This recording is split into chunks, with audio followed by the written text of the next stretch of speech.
tối mà. Nước cho hả? Yến cho anh trả kìa cho mấy chị làm.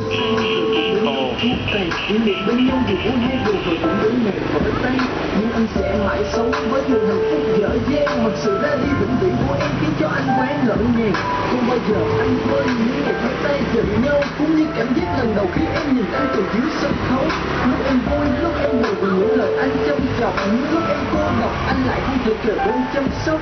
Xin em đừng cố gắng tha thứ lỗi lầm cho anh, hãy để một người khác thay thế anh sưởi ấm cho em bên cạnh. Ôm lấy em vào lòng và vỗ về dòng thời gian, xóa tay đi hạt bụi khi nước mắt rơi trên đôi bờ mi ngang. Đến giờ này anh vẫn không biết nên dừng hay tiếp, nên xóa đi hay giữ lại thời gian mình tự tay viết. Chỉ mong những ký ức xưa về anh em sẽ không còn cất giữ, đến một ngày em nhận ra không có cuộc tình nào là bất tử. Đẹp thôi, nhìn đẹp ghê, sắc sổ.